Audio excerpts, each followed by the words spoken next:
sharp increase in provision for public investment or capital expenditure. Throughout the year, with the Honourable Prime Minister guiding the implementation, our economic recovery is continuing to benefit from the multiplier effect.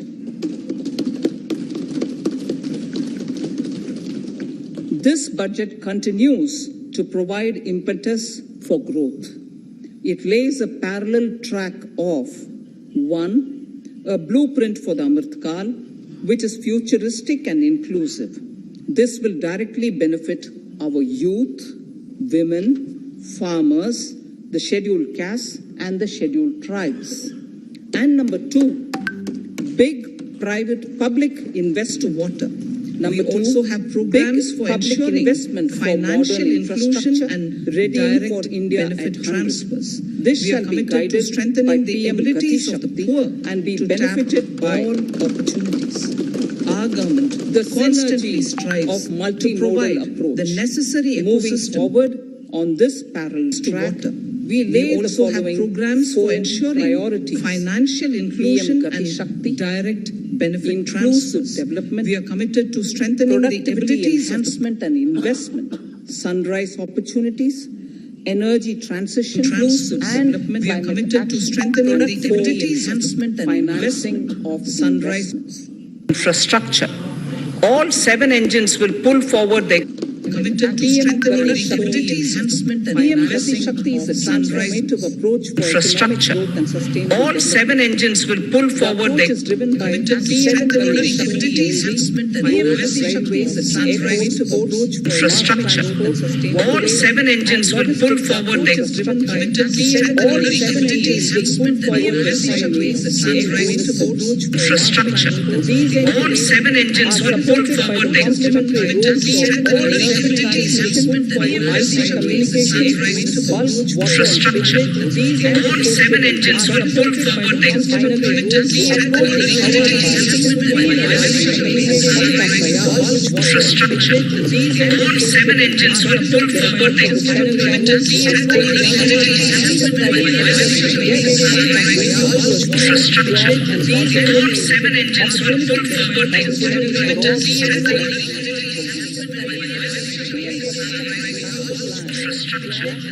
all 7 engines will pull forward their committed will encompass the 7 engines for economic transformation, seamless multimodal connectivity, and logistics efficiency.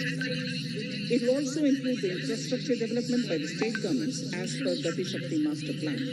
The focus will be on planning, financing, including through innovative ways, use of technology, and speedier implementation. The projects pertaining to these 7 engines in the national infrastructure pipeline will be aligned with PM Gati Shakti framework. The touchstone of the master plan will be world-class modern infrastructure and logistics synergy among different modes of movement, both of people and goods, and location of projects. This will help raise the productivity and accelerate economic growth and development. Road transport. PM Gati Shakti Master Plan for expressways will be formulated in 22-23 to facilitate faster movement of people and goods. The National Highways network will be expanded by 25,000 kilometers in 2022-23. 20,000 crores of rupees will be mobilized through innovative ways of financing to complement the public resources. The data exchange among all mode operators will be brought on unified logistics interface platform designed for application programming interface. This will provide for efficient movement of goods through different modes, reducing logistics cost and time, assisting just-in-time inventory management, and eliminating constantly documentation to provide the necessary ecosystem. This will provide real-time information to all stakeholders and improve international competitiveness. Open source mobility standards for organizing seamless travel of passengers will also be facilitated. Diabetes, you Contracts picked the for wrong guy. implementation Reason of चाहे जो भी हो, multimodal सब logistic करेंगे hubs try. at Because it's four time. locations It's time through to help. PPP mode will be awarded in Solutions, 2023. you picked the wrong guy. Reason चाहे जो भी हो, Railways will develop new products and efficient logistic services for small farmers and small and medium enterprises. Besides taking the lead in integration of this budget and railways to lay the foundation and to provide seamless solutions the economy over Amritkal of the next one station, one product from India concept will be popularized to India to help local businesses it continues to build on the vision drawn in the budget of 21-22. As a part of Atmanirbhar Bharat, which 2,000 kilometers of network will be brought under covers the indigenous world-class technology strengths for safety and capacity augmentation to guide 2022. The initiatives of the last year's budget have seen significant progress and have been provided with better energy efficiency in this passenger riding experience will be developed and manufactured during the next 3 years. Speedy implementation of the 100 PM Gati Shakti cargo terminals between mass urban transport and railway stations will be facilitated on priority. Design of metro systems, innovative ways of including financing and civil faster structures, implementation will be reoriented and standardized for Indian conditions and needs. Multimodal connectivity also between mass urban transport, financial inclusion and will be directed benefit priorities. We are committed to strengthening the abilities of the poor, including civil structures, will be reoriented and constantly strive for Indian to provide the necessary ecosystem for the middle classes. A vast and wide ecologically sustainable alternative to conventional roads to make difficult of the opportunities they so National Roadways Development Program will this budget on seeks to lay the foundation and give a blueprint to connectivity and convenience for commute of the next 25 years. Promoting tourism from India, this may also cover congested urban areas where conventional mass transport system is not all opportunity. Contracts for aid such constantly strives for a length of 60 kilometers will be awarded for the in 22-23. A vast contracts for aid such constantly strives for a length with technical support from the Capacity Building Commission, central ministries, state governments, and their infra agencies will have their skills upgraded. This will ramp up capacity in planning, design, financing, including innovative ways, and implementation management of the PM Gati Shakti infrastructure projects. Inclusive development as second priority. Agriculture. The procurement of wheat in Rabi 21-22 and the estimated procurement of paddy in Kharif 21-22 will cover 1,208 lakh metric tons of wheat and paddy from 163 lakh farmers and 2.37 lakh crores will be the direct payment of MSP value to their accounts.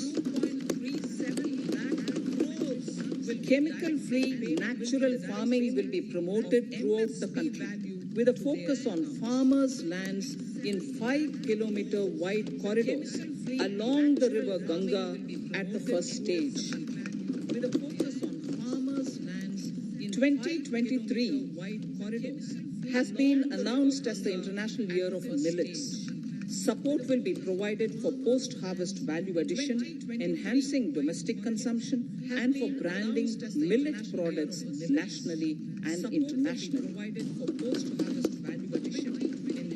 To reduce our dependence on import of oil seeds, a rationalized and comprehensive scheme to increase domestic production of oil seeds will be implemented. For delivery of digital and high-tech services to farmers, with involvement of public sector research and extension institutions, along with private agri-tech players and stakeholders of agri-value chains, a scheme in PPP mode will be launched.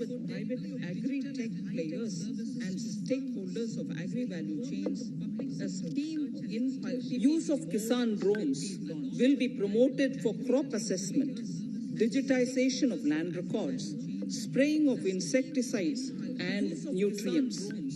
Will be promoted for crop assessment, digitization of land. States will be encouraged to revise syllabi of agricultural universities to meet the needs of natural, zero budget, and organic farming, modern day agriculture, value addition, and management. A fund with blended capital raised under the co-investment model will be facilitated through the NABARD. This is to finance startups for agriculture and rural enterprise relevant for farm produce value chain. The activities of these startups will include inter alia, support for FPOs, machinery for farmers on rental basis at farm level, and technology including IT-based support. The implementation of the Ken-Betwa link project at an estimated cost of 44,605 crores will be taken up.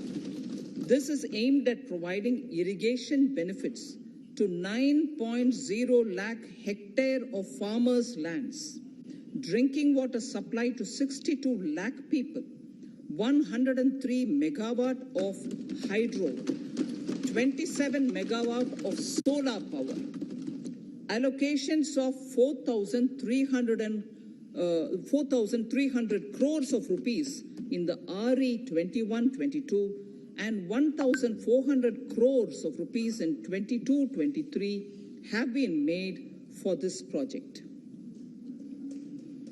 Honorable Speaker, sir, draft DPRs for 5 river links for this project, namely Daman-Ganga Pinjal, Par-Tapi Narmada, Godavari Krishna, Krishna Pennar, and Pennar Kaveri have been finalized.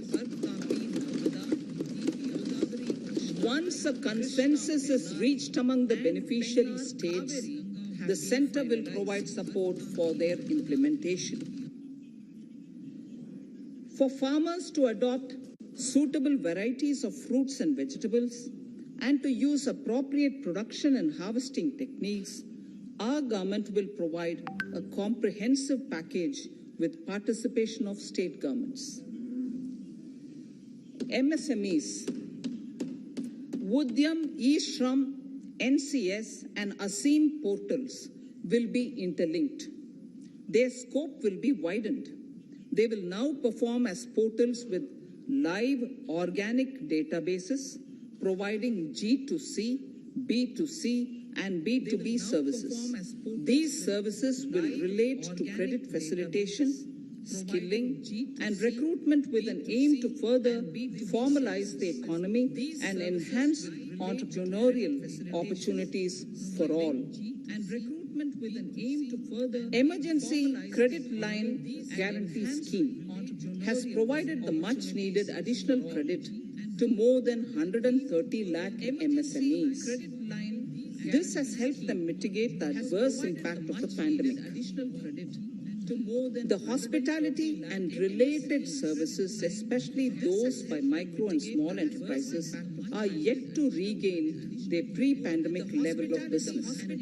Considering these aspects, the ECLGS will be extended up to March 2023, and its guarantee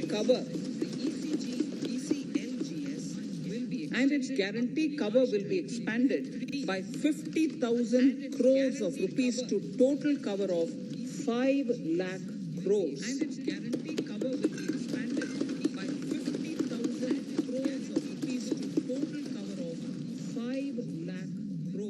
With the additional amount being earmarked exclusively for the hospitality and related sectors.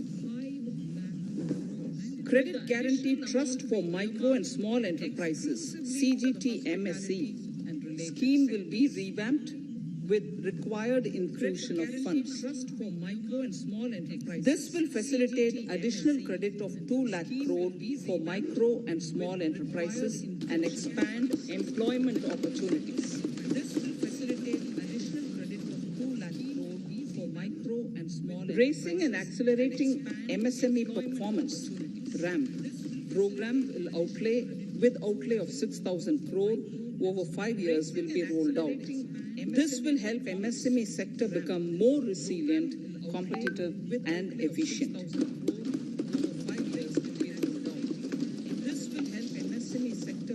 Skilling programs and partnership with the industry will be reoriented to promote continuous skilling avenues, sustainability, and employability. The National Skill Qualification Framework will be aligned with dynamic industry needs. Digital ecosystem for skilling and livelihood, the Desh Stack e-portal, will be launched. This aims to empower citizens to skill, reskill, or upskill through online training. It will also provide API-based trusted skill credentials, payment and discovery layers to find relevant jobs and entrepreneurial opportunities. Startups will be promoted to facilitate drone Shakti through varied applications and for drone as a service.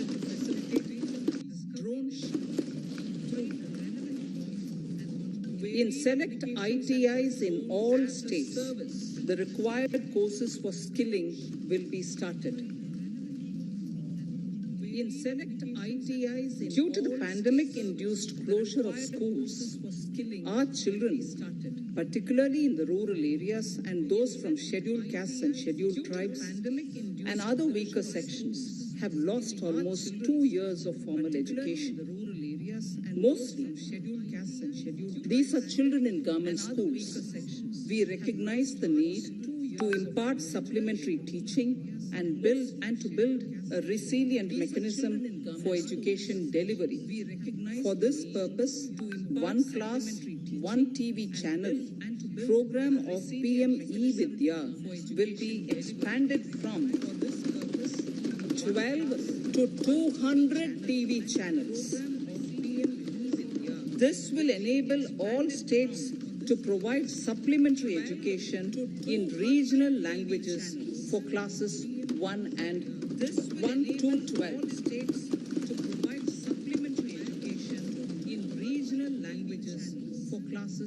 High quality e-content in all spoken languages will be developed for delivery via internet, mobile phones, TV, and through radio and digital teachers. A competitive mechanism for development of quality e-content by the teachers will be set up to empower and equip them with digital tools of teaching and facilitate better learning outcomes. A digital university will be established to provide access to students across the country for world-class quality universal education with personalized learning experience at their doorsteps. This will be made available in different Indian languages and ICT formats. The university will be built on a networked hub and spoke model, with the hub building cutting-edge ICT expertise. The best public universities and institutions in the country will collaborate as a network of hub and spoke. An open platform for the national digital health ecosystem will be rolled out. It will consist of digital registries of health providers and health facilities, unique health identity, consent framework, and universal access to health facilities. The pandemic has accentuated mental health problems in people of all ages. To better the access to quality mental health counseling and care services, a national tele-mental health program will be launched. This will include a network of 23 tele-mental health centers of excellence, with NIMHANS being the nodal center, and International Institute of Information Technology, Bangalore, IIIT Bangalore, providing technology support. with enhance being the nodal center. Recognizing the importance of Nari Shakti as the harbinger of our bright future and for women-led development during the Amrit Kal, our government has comprehensively revamped the schemes of the Ministry of Women and Child Development.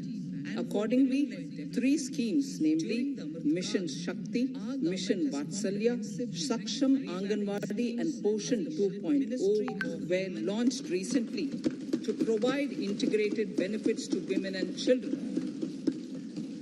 Saksham Anganwadis are a new generation Anganwadis that have better infrastructure and audio-visual aids,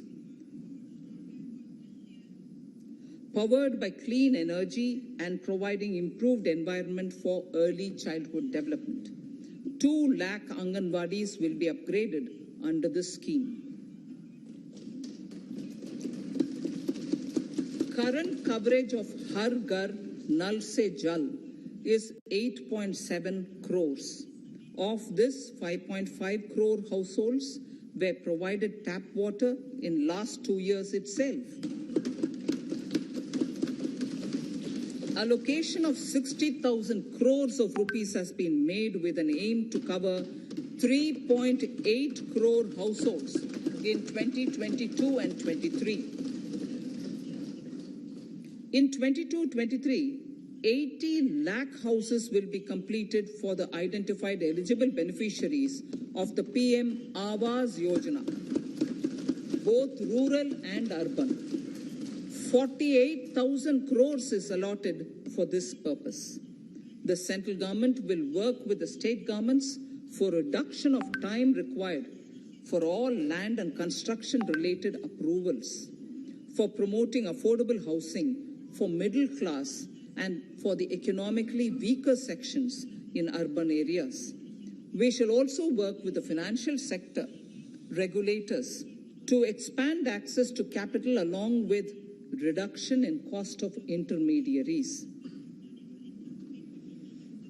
A new scheme, Prime Minister's Development Initiative for the Northeast, will be implemented through the Northeastern Council. It will fund infrastructure in the spirit of PM Gati Shakti and social development projects based on felt needs of the Northeast.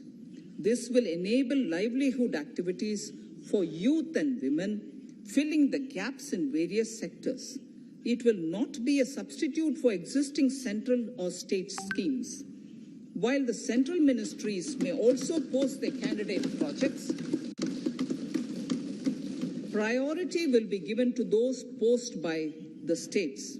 An initial allocation of 1,500 crores of rupees will be made, and the initial list of projects is given in Annexure 1 of my speech. Our vision to improve the quality of life of citizens in the most backward districts of the country through Aspirational Districts program has been translated into reality in a very short span of time. 95% of those 112 districts have made significant progress in key sectors such as health, nutrition, financial inclusion, and basic infrastructure. They have surpassed even some of the state average values.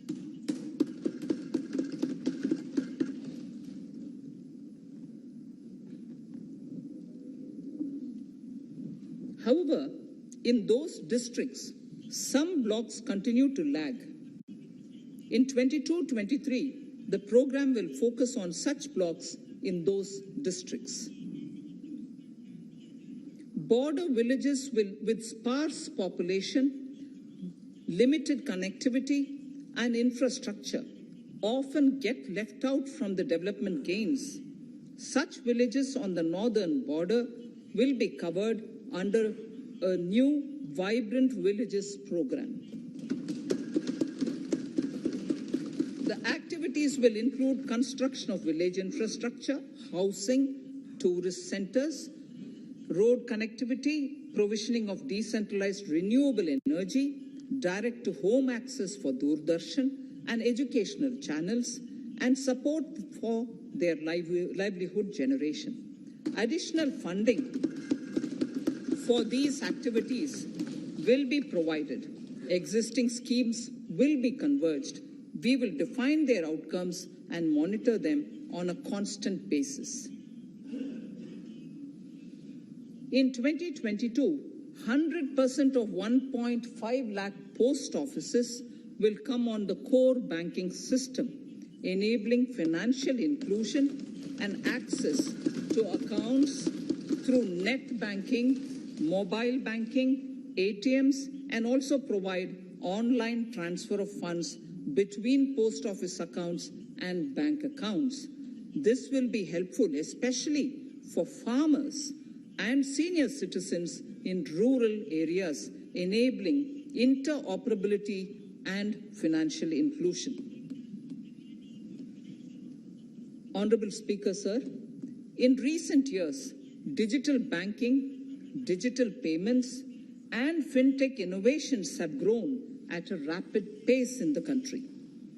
Government is continuously encouraging these sectors to ensure that the benefits of digital banking reach every nook and corner of the country in a consumer-friendly manner.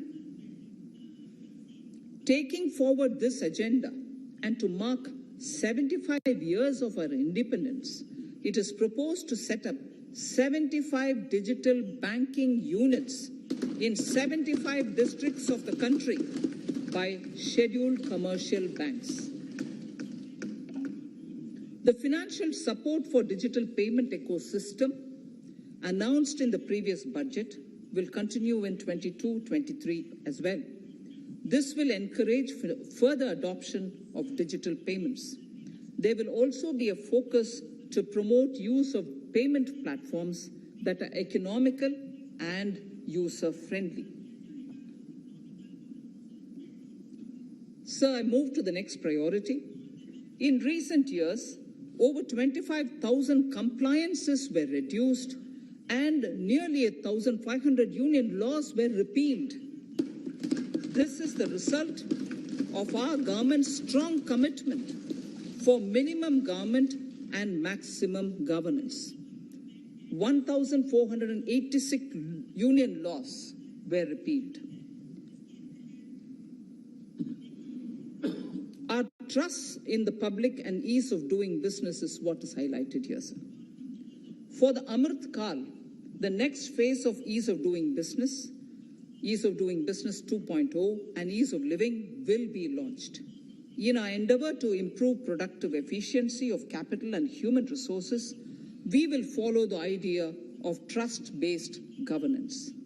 The new phase will be guided by an active involvement of the states, digitization of manual processes and interventions, integration of the central and state level systems through IT bridges, a single point access for all citizen-centric services, and standardization and removal of overlapping compliances, crowdsourcing of suggestions and ground-level assessment of the impact with active involvement of citizens and businesses will be encouraged. A single window portal, Parivesh, for all green clearances was launched in 2018. It has been instrumental in reducing the time required for approvals significantly.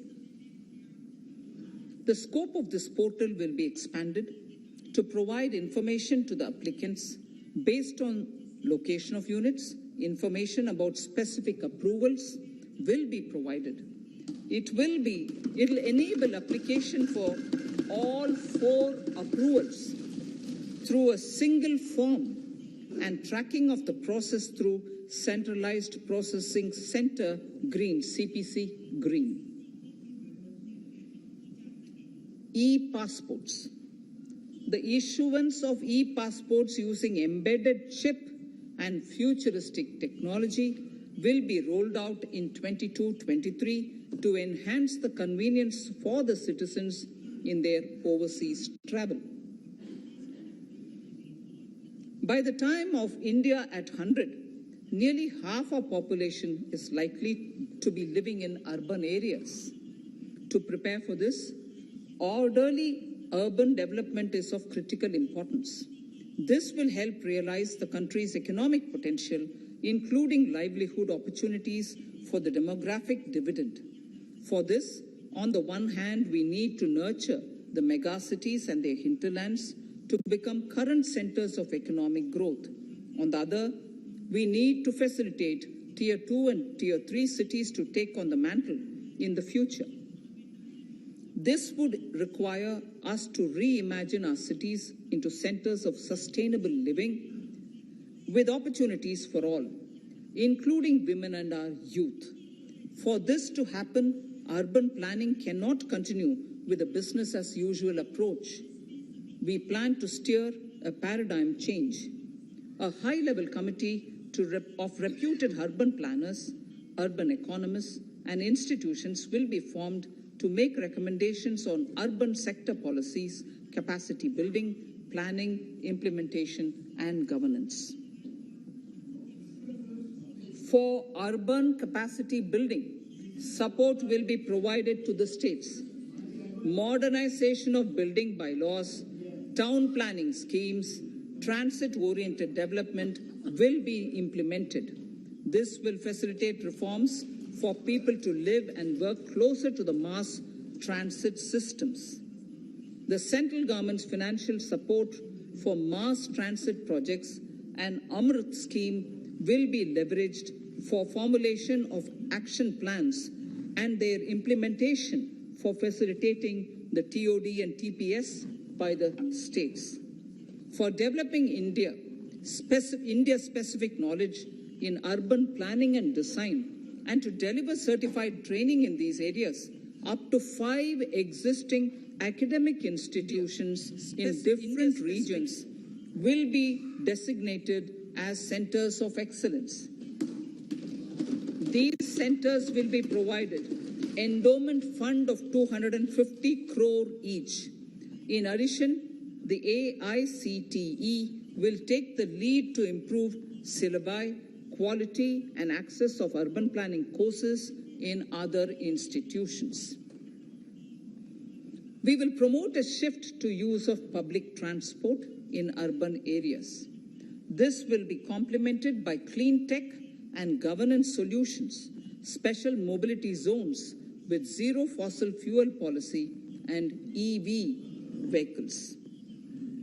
Battery swapping policy.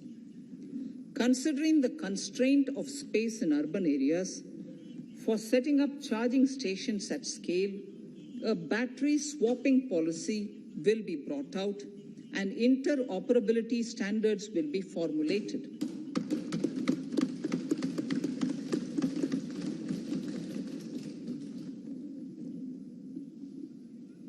The private sector will be encouraged to develop sustainable and innovative business models for battery or energy as a service. This will improve efficiency in the EV ecosystem. Efficient use of land resources is a strong imperative.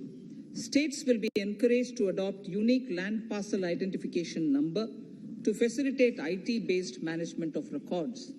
The facility for transliteration of land records across any of the Schedule 8 languages will also be rolled out. The adoption of linkage with National Generic Document Registration System, NGDRS, with the One Nation, One Registration software will be promoted as an option for uniform process of registration and anywhere registration of deeds and documents. Necessary amendments in the code IBC will be carried out to enhance the efficiency of the resolution process and facilitate cross-border insolvency resolution. Accelerated corporate exit. Several IT-based systems have been established for accelerated registration of new companies. Now the Center for Processing Accelerated Corporate exit C PACE will process re-engineering will be established to facilitate and speed up the voluntary winding up of these companies from the currently required 2 years to less than 6 months. Government procurement. Government rules have recently been modernized for the needs of Amritkal. The new rules have benefited from the inputs from various stakeholders. The modernized rules allow use of transparent quality criteria besides cost and evaluation of complex tenders. Provisions have been made for payment of 75% of running bills mandatorily within 10 days and for encouraging settlements of disputes through conciliation. As a further step to enhance transparency and to reduce delays in payments, a completely paperless, end-to-end online e-bill system will be launched for use by all central ministries for their procurements.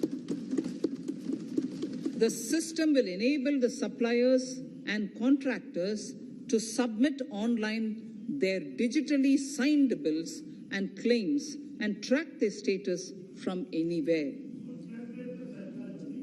To reduce indirect cost for suppliers and work contractors, the use of surety bonds as a substitute for bank guarantee will be made acceptable in government procurements. Business such as gold imports may also find this useful. IRDAI, insurance regulator, has given the framework for issue of surety bonds by insurance companies. AVGC Promotion Task Force. The animation, visual effects, gaming, and comic, the AVGC sector, offers immense potential to employ youth. An AVGC Promotion Task Force with all stakeholders will be set up to recommend ways to realize this and build domestic capacity for serving our markets and the global demand. Telecom sector. Telecommunications in general and 5G technology in particular can enable growth and offer job opportunities. Required spectrum auctions will be conducted in 2022 to facilitate rollout of 5G's mobile services within 2022-23 by private telecom providers. A scheme for design-led manufacturing will be launched to build a strong ecosystem for 5G as part of the production-linked incentive scheme.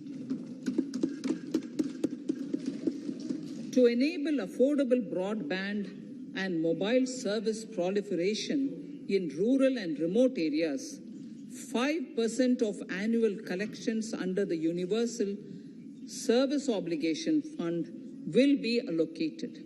This will promote R&D and commercialization of technologies and solutions.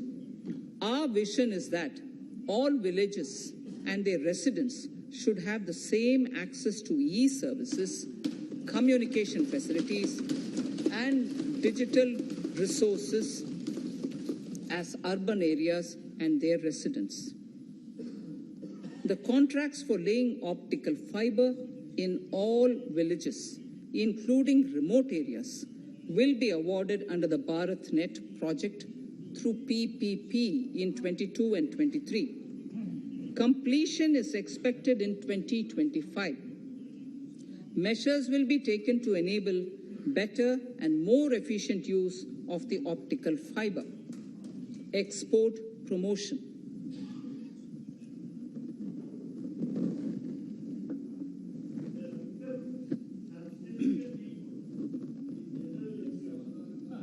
The Special Economic Zones Act will be replaced with a new legislation that will enable the states to become partners in development of enterprise and service hubs. This will cover all large existing and new industrial enclaves to optimally utilize available infrastructure and enhance competitiveness of exports. Atmanirbharta in defense. Our government is committed to reducing imports and promoting Atmanirbharta in equipment for the armed forces. 68% of the capital procurement budget will be earmarked for domestic industry in 22-23, up from 58% in 21-22. Defense R&D will be opened up for industry, startups, and academia, with 25% of defense R&D budget earmarked. Private industry will be encouraged to take up design and development of military platforms and equipment in collaboration with DRDO and other organizations through SPV model. An independent nodal umbrella body will be set up for meeting wide-ranging testing and certification requirements.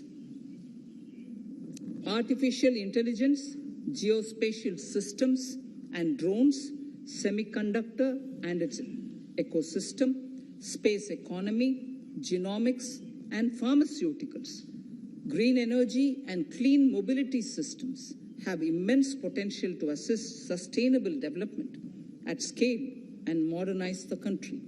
They provide employment opportunities for our youth and make Indian industry more efficient and competitive.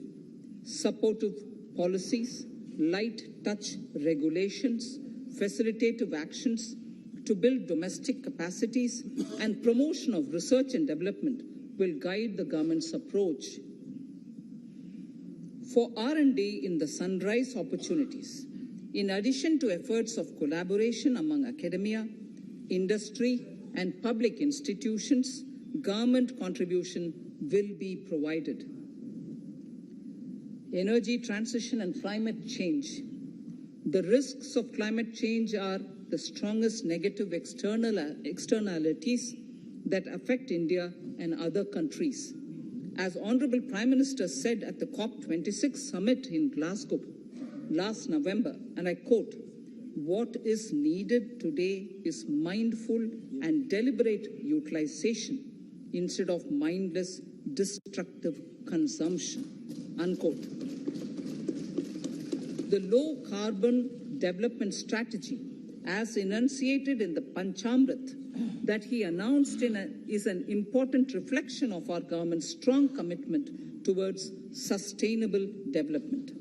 The strategy opens up huge employment opportunities and will take the country on a sustainable development path.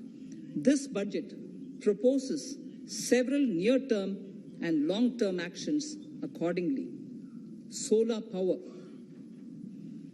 To facilitate domestic manufacturing for the ambitious goal of 280 gigawatts of installed solar capacity by 2030, an additional allocation of 19,500 crores for PLI, production-linked incentive, for manufacturing of high-efficiency modules with priority to fully integrate manufacturing units from polysilicon to solar PV modules will be made. Honorable Speaker, sir, the circular economy transition is expected to help in productivity enhancement as well as creating large opportunities for new businesses and jobs. The action plans for 10 sectors such as electronic waste, end-of-life vehicles, used oil waste, toxic and hazardous industrial waste are already ready. The focus will now be on addressing important cross-cutting issues of infrastructure, reverse logistics, technology upgradation, and integration with informal sector. This will be supported by active public policies covering regulations, extended producers' responsibilities framework and innovation facilities. 5 to 7% biomass pellets will be co-fired in thermal power plants, resulting in carbon dioxide savings of 38 MMT annually. This will also provide extra income to farmers and job opportunities to locals and help avoid stubble burning in agricultural fields. Saving energy is an important aspect of the energy management. Hence, energy efficiency and savings measures will be promoted. This will be done in large commercial buildings through the energy service company business model. It will facilitate capacity building and awareness for energy audits, performance contracts, and common measurement of and verification protocol. 4 pilot projects for coal gasification and conversion of coal into chemicals required for the industry will be set up to evolve technical and financial viability. The policies and required legislative changes to promote agroforestry and private forestry will be brought in. In addition, financial support will be provided to farmers belonging to scheduled castes and scheduled tribes who want to take up agroforestry. Honorable Speaker, I now move to the 4th priority, financing of investments. Capital investment holds the key to speedy and sustainable economic revival and consolidation through its multiplier effect. Capital investment also helps in creating employment opportunities, induced enhanced demand for manufactured input from large industries and MSMEs, services from professionals, and help farmers through better agri-infrastructure. The economy has shown strong resilience to come out of the effects of the pandemic with high growth. However, we need to sustain that level to make up for the setback of 2020-2021. As outlined in para 5 earlier, the virtuous cycle of investment requires public investment to crowd in private investment. At this stage, private investments seem to require that support to rise to their potential and to the needs of the economy. Public investment must continue to take the lead and prime the private investment and demand in 2022-23. Considering the above imperative, the outlay for capital expenditure in the union budget is once again being stepped up sharply by 35.4% from 5.54 lakh crore in the current year to 7.50 lakh crores in 22-23. This has increased to more than 2.2 times the expenditure of 2019-20. This outlay in 22-23 will be 2.9% of the GDP. Effective capital expenditure, with this investment taken together with the provision made for creation of capital assets through grants and aid to states, the effective capital expenditure of the central government is estimated at 10.68 lakh crores in 22-23, which will be about 4.1% of the GDP. Green bonds. As a part of the government's overall market borrowings in 22-23, sovereign green bonds will be issued for mobilizing resources for green infrastructure. The proceeds will be deployed in public sector projects, which help in reducing the carbon intensity of the economy. Gift IFSC.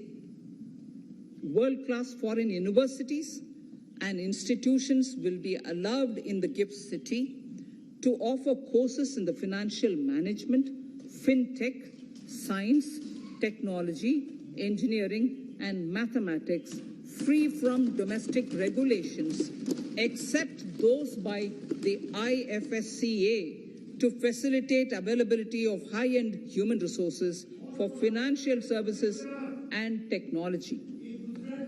An international arbitration center will be set up in the GIFT City for timely settlement of disputes under international jurisprudence. Services for global capital for sustainable and climate finance in the country will be facilitated in the GIFT City. Infrastructure status. Data centers and energy storage systems, including dense charging infrastructure and grid-scale battery systems, will be included in the harmonized list of infrastructure. This will facilitate credit availability for digital infrastructure and clean energy storage. Venture capital and private equity invested more than 5.5 lakh crores last year, facilitating one of the largest startup growth system. Scaling up this investment requires a holistic examination of regulatory and other frictions. An expert committee will be set up to examine and suggest appropriate measures. Government-backed funds, NIIF and SIDBI, Fund of Funds, have provided scale capital, creating a multiplier effect. For encouraging important sunrise sectors such as climate action, deep tech, digital economy, pharma, and agri-tech, the government will promote these thematic funds for blended finance, with the government share being limited to 20% and the funds being managed by private fund managers. For financing the infrastructure needs, the stepping up of public investment will need to be complemented by private capital at a significant scale. Measures will be taken to enhance financial viability of projects, including PPP, with technical and knowledge assistance from multilateral agencies. Enhancing financial viability shall also be obtained by adopting global best practices, innovative ways of financing, and balanced risk allocation. Digital rupee.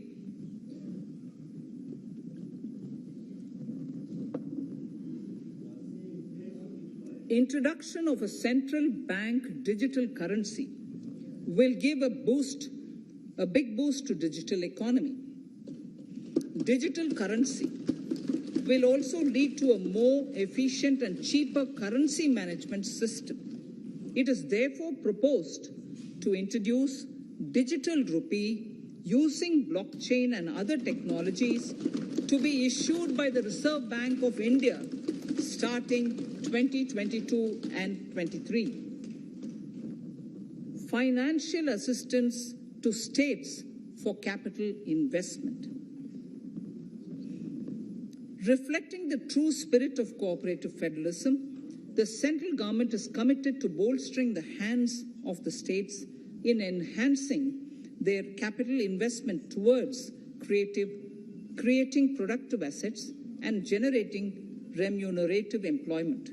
The scheme for financial assistance to states for capital investment has been extremely well received by the states. In deference to the requests received during my meeting with the chief ministers and state finance ministers, the outlay for this scheme is being enhanced from 10,000 crores in the budget estimates to 15,000 crores in the revised estimates for the current year.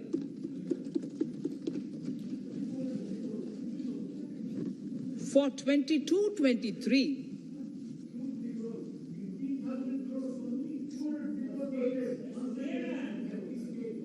I'll repeat that sentence for the benefit of many of our honorable members.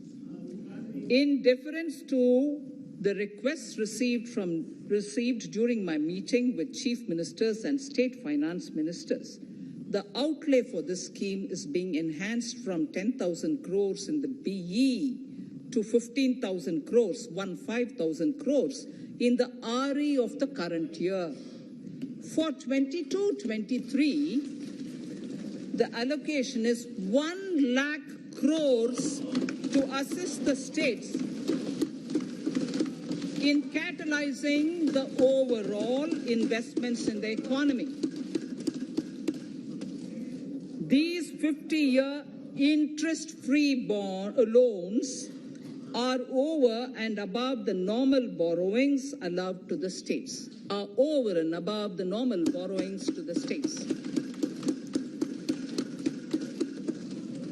This allocation will be used for PM Gati Shakti related and other productive capital investments of the states. It will also include components for supplemental funding for priority segments of PM Gram Sadak Yojana, including support for the state share, digitization of the economy, including digital payments and completion of OFC network, and reforms related to building bylaws, town planning schemes, transit-oriented development, and transferable development rights. In 22-23, in accordance with the recommendations of the 15th Finance Commission, the states will be allowed a fiscal deficit of 4% of the GSDP, of which 0.5% will be tied to power sector reforms, for which the conditions have already been communicated in 21-22. Fiscal management. As against a total expenditure of 34.83 lakh crores of rupees projected in the BE 21-22, the revised estimate is 37.70 lakh crores. The revised estimate of capital expenditure is 6.3 lakh crores of rupees. This includes an amount of 51,971 crores towards settlement of outstanding guaranteed liabilities of Air India and its other sundry commitments. Coming to the budget estimates, Honorable Speaker, sir, the total expenditure in 22-23 is estimated at 39.45 lakh crores.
The revised fiscal deficit, Honorable Speaker, in the current year is estimated at 6.9% of the GDP, as against 6.8% projected in the budget estimates.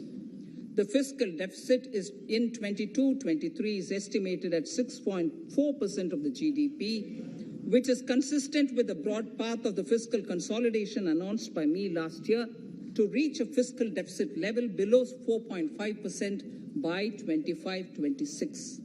While setting the fiscal deficit level in 22-23, I am conscious of the need to nurture growth through public investment to become stronger and sustainable. I will now move to Part B of my speech.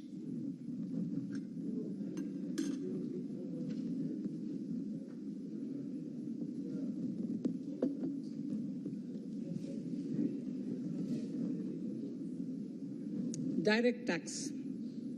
Honorable Speaker, sir, I take this opportunity to thank all the taxpayers of our country who have contributed immensely and strengthened the hands of the government in helping their fellow citizens in this hour of need. So I have brought in a little verse from the Mahabharata. I won't spend more time reading because I would like the speech to get enough time. However, the substance of it is the king must make arrangements for Yoga Kshema, which is the welfare of the populace, by way of abandoning any laxity and by governing the state in line with Dharma, along with collecting taxes which are in consonance with Dharma. This is Mahabharata Shanti Parva Adhyaya, Shloka 11 from 72. Drawing wisdom from our ancient texts, we continue on the path to progress. The proposals in this budget, while continuing with our declared policy of stable and predictable tax regime, intend to bring more reforms that will take ahead our vision to establish a trustworthy tax regime. This will further simplify the tax system, promote voluntary compliance by taxpayers, and reduce litigation. Introducing new updated return. India is growing at an accelerated pace and people are undertaking multiple financial transactions. The Income Tax Department has established a robust framework of reporting of taxpayers' transactions. In this context, some taxpayers may realize that they have committed omissions or mistakes in correctly estimating their income for tax payment. To provide an opportunity to correct such errors, I am proposing a new provision permitting taxpayers to file an updated return on payment of additional tax. This updated return can be filed within 2 years from the end of the relevant assessment year.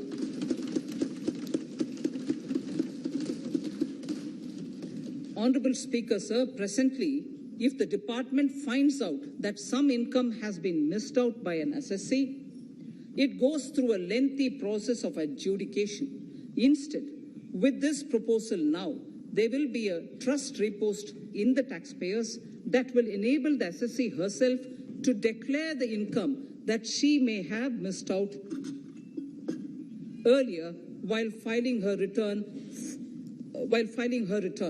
Full details of the proposal are given in the finance bill. It is an affirmative step in the direction of voluntary compliance.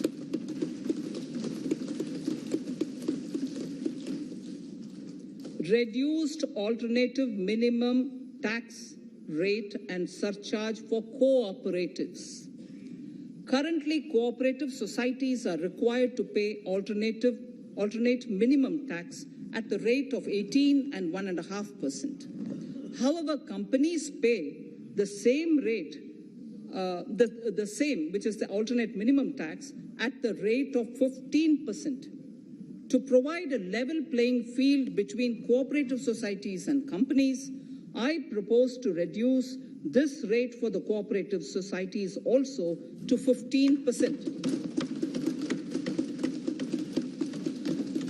Honorable Speaker, sir, I also propose to reduce the surcharge on cooperative societies from the present 12% to 7% for those having total income of more than 1 crore and up to 10 crores. This would help in enhancing income of cooperative societies and its members who are mostly from the rural and from farming communities. Tax relief to persons with disability. The parent or guardian of a differently abled person can take an insurance scheme for such person. The present law provides for deduction to the parent or guardian only if the lump sum payment or annuity is available to the differently abled person on the death of the subscriber, that is the parent or the guardian. There could be situations where the differently abled dependent may need payment of annuity or lump sum amount even during the lifetime of their parent or guardian. I propose thus to allow the payment of annuity and lump sum amount to the differently abled dependent during the lifetime of the parent and guardians, that is, parent or guardians, attaining the age of 60 years. Parity between employees of the state and central governments. At present, the central government contributes 14% of the salary of its employee to the National Pension System, NPS, Tier 1. This is allowed as a deduction in computing the income of the employee. However, such deduction is allowed only to the extent of 10% of the salary in case of employees of the state governments. To provide equal treatment to both central and state government employees, I propose to increase the tax deduction limit from 10% to 14% on employers' contribution to the MPS account of state government employees as well. This would help in enhancing the social security benefits of the state government employees and bring them at par with central government employees. Incentives for startups. Startups have emerged as drivers of growth for our economy. Over the past few years, the country has seen a manifold increase in successful startups. Eligible startups established before 31/3/2022 had been provided a tax incentive for 3 consecutive years out of the 10 years from incorporation. In view of the COVID pandemic, I propose to extend the period of incorporation of the eligible startup by 1 more year, that is up to 31/3/2023, for providing such tax incentives.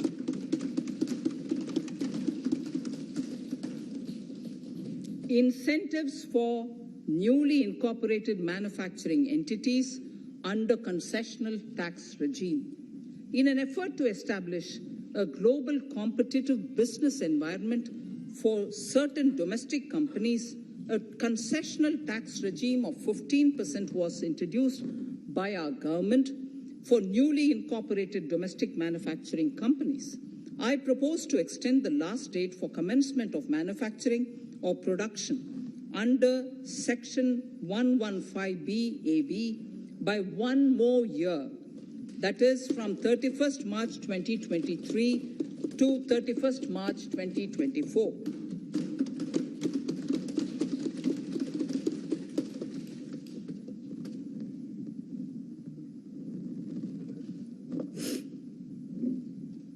Scheme for taxation of virtual digital assets. There has been a phenomenal increase in transaction in virtual digital assets. The magnitude and frequency of these transactions have made it imperative to provide for a specific tax regime. Accordingly, for the taxation of virtual digital assets, I propose to provide that any income from transfer of any virtual digital asset shall be taxed at the rate of 30%, 30%. No deduction in respect of any expenditure or allowance shall be allowed while computing such income except cost of acquisition. Further, loss from transfer of virtual digital asset cannot be set off against any other income. Further, in order to capture the transaction details, I also propose to provide for TDS on payment made in relation to transfer of virtual digital asset at the rate of 1% of such consideration above a monetary threshold. Gift of virtual digital asset is also proposed to be taxed in the hands of the recipient.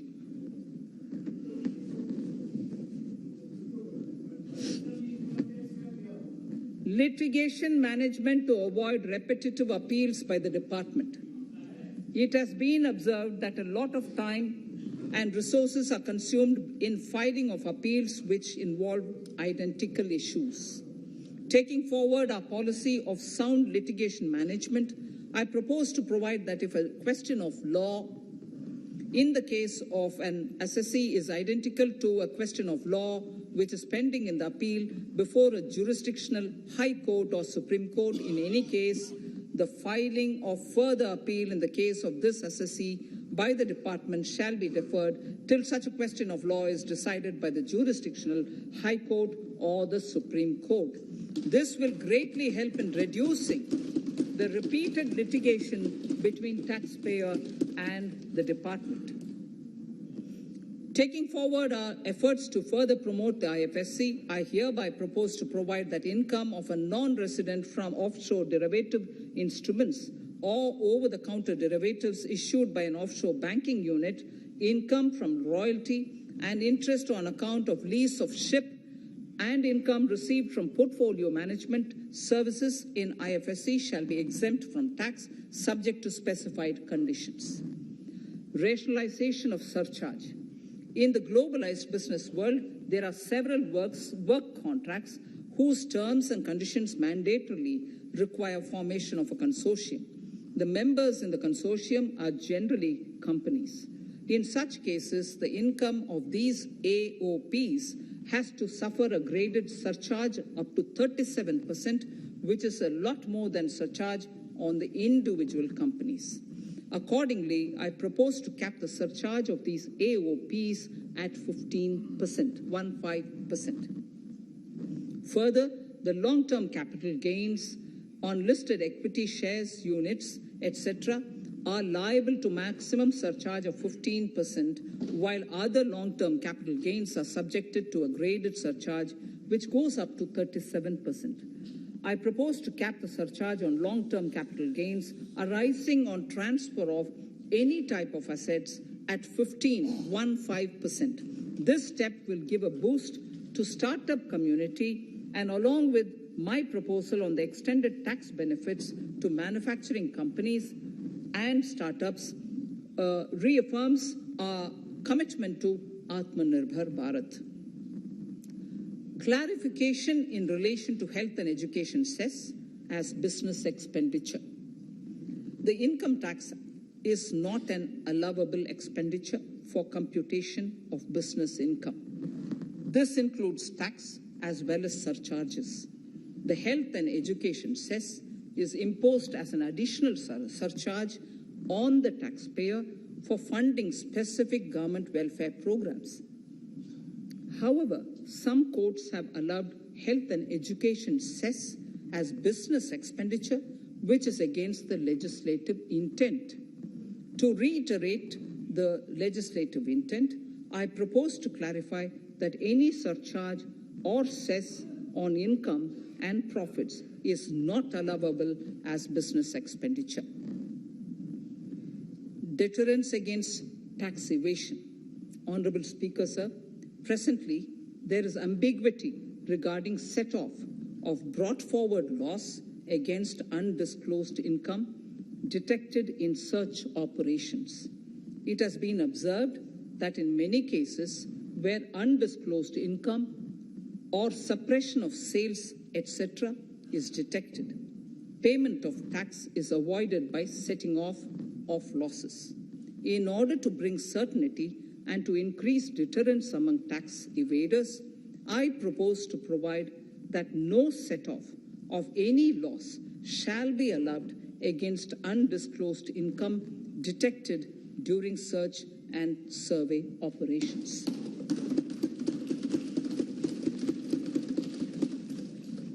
It has been noticed that as a business promotion strategy, there is a tendency on businesses to pass on benefits to their agents. Such benefits are taxable in the hands of the agents. In order to track such transactions, I propose to provide for tax deduction by the person giving benefits if the aggregate value of such benefits exceeds 20,000 rupees during the financial year. A few other changes are being made, the details of which are there in the finance bill. Indirect taxes. So remarkable progress in GST. GST has been a landmark reform of independent India, showcasing the spirit of cooperative federalism.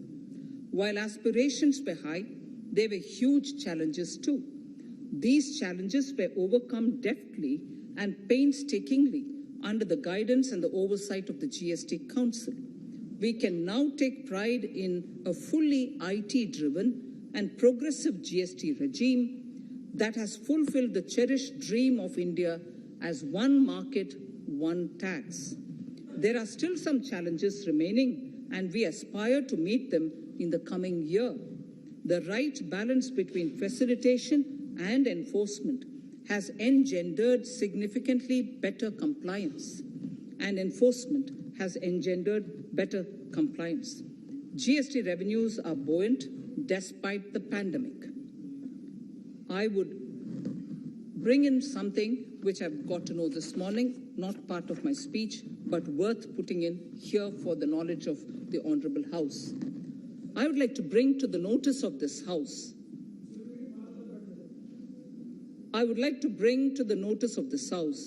that the gross GST collections for the month of January 22 are rupees 1,40,986 crores, which is the highest since the inception of GST. This has been possible due to rapid economic growth, recovery, post-COVID.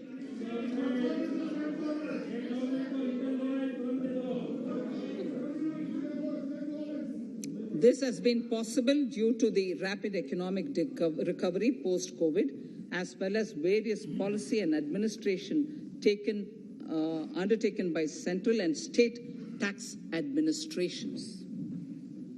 Taxpayers deserve applause for this growth.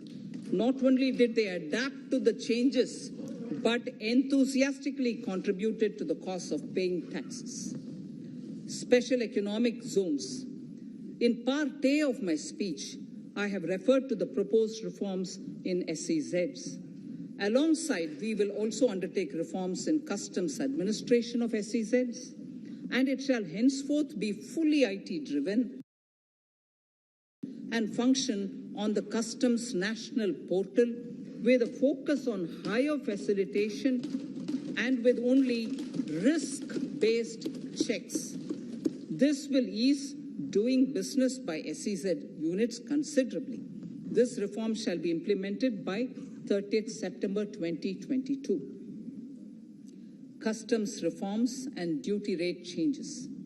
Customs administration has reinvented itself over the years through liberalized procedures and infusion of technology. Faceless customs has been fully established. During COVID-19 pandemic, customs formation have done exceptional frontline work against all odds, displaying agility and purpose. Customs reforms have played a very vital role in domestic capacity creation, providing level playing field to our MSMEs, easing the raw material supply side constraints, enhancing ease of doing business, and being an enabler to other policy initiatives such as PLI and phased manufacturing plans. My proposal on customs side are aligned to these objectives. Project imports and capital goods. National Capital Goods Policy 2016 aims at doubling the production of capital goods by 2025. This would create an employment opportunities and result in increased economic activity. However, several duty exemptions, even extending to over 3 decades, in some cases have been granted to capital goods for various sectors like power, fertilizer, textiles, leather footwear, food processing, and fertilizers. These exemptions have hindered the growth of the domestic capital goods sector. Similarly, project import duty concessions have also deprived the local producers of a level playing field in areas like coal mining projects, power generation, transmission, or distribution projects, railway and metro projects. Our experience suggests that reasonable tariffs are conducive to the growth of domestic industry and make in India without significantly impacting the cost of essential imports.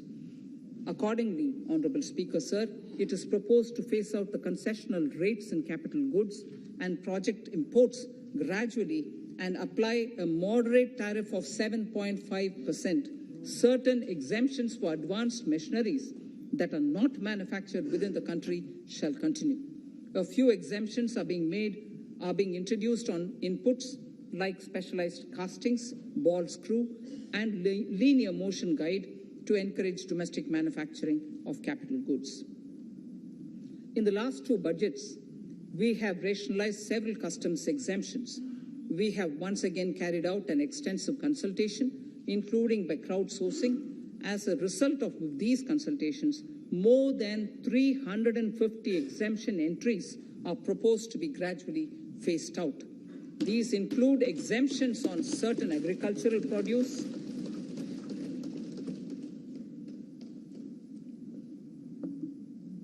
chemicals, fabrics, medical devices and drugs, and medicines for which sufficient domestic capacity exists.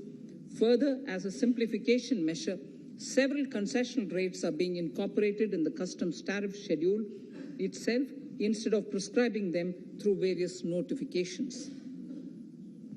This comprehensive review will simplify the customs rate and tariff structure, particularly for sectors like chemicals, textiles, and metals, and minimize disputes.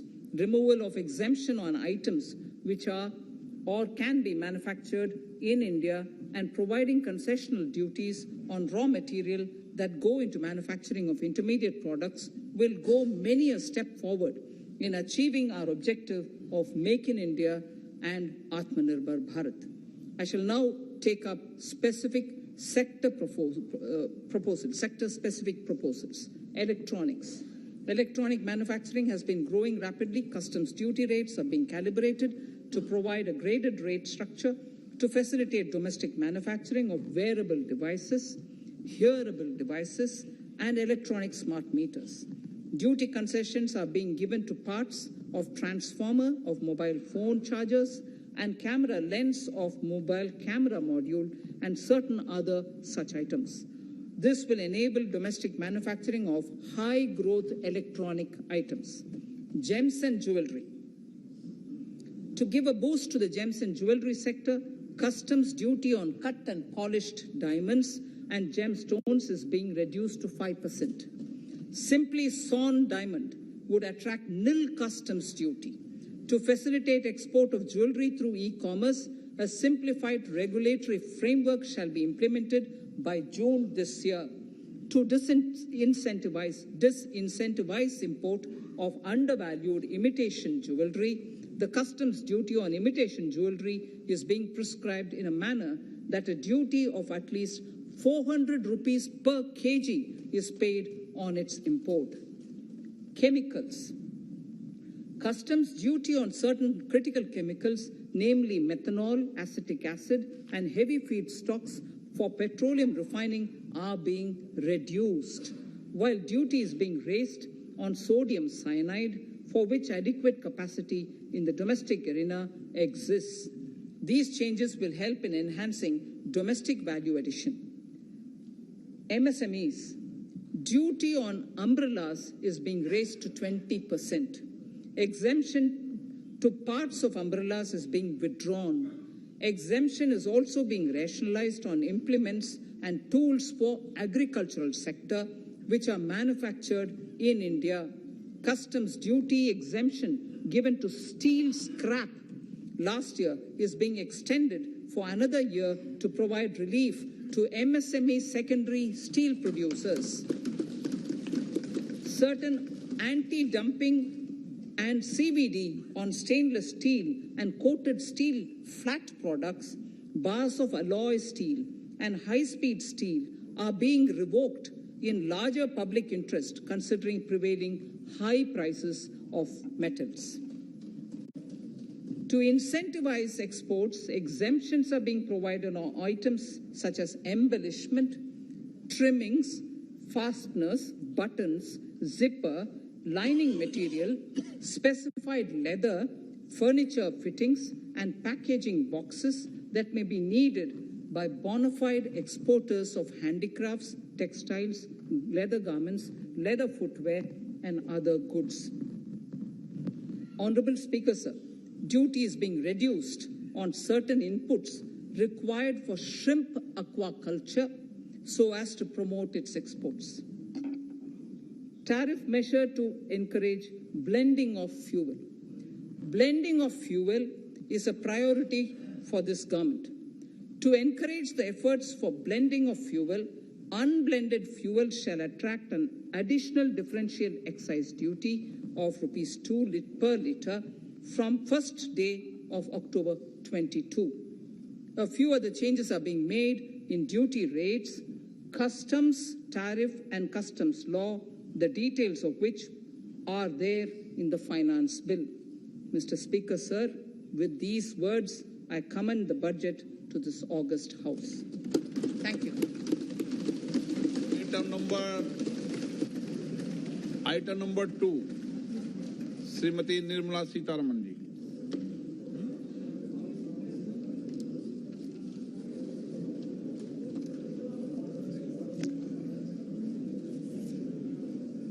Sir, with your permission, I rise to lay on the table the following statements under Section 3(1) of the Fiscal Responsibility and Budget Management FRBM Act 2003.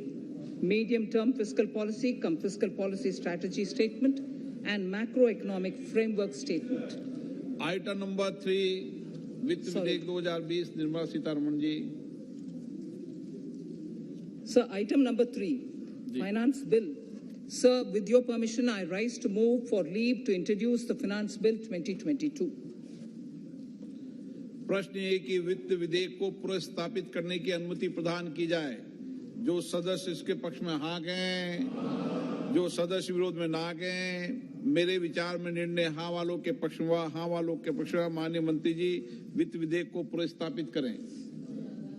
Sir, I introduce the bill. सभा की कार्रवाई कल बुधवार दिनांक 2 फरवरी 2022 को 4:30 बजे तक के लिए स्थगित की जाती है।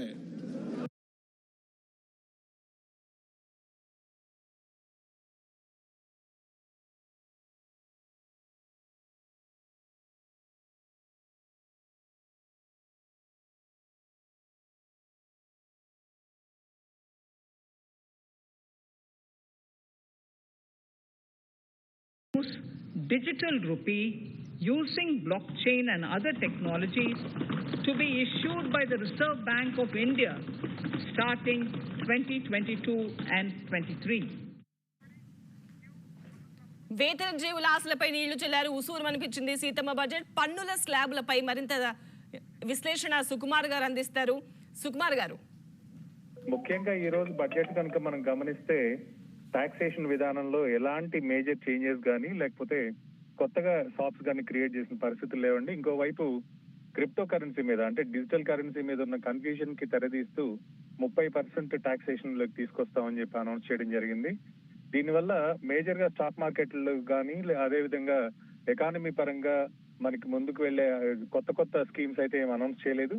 ఇంకోవైపు ఏంటంటే డిజిటల్ రూపీ అంటే ఒక విధంగా క్రిప్టో కరెన్సీని ఎంకరేజ్ చేస్తున్నాం అనే విషయాన్ని కూడా ఫైనాన్స్ మినిస్టర్ చెప్పడం జరిగింది. సో రాబోయే రోజుల్లో బిల్ టేబుల్ చేసినా గానీ అది అనుకూలంగా క్రిప్టో కరెన్సీ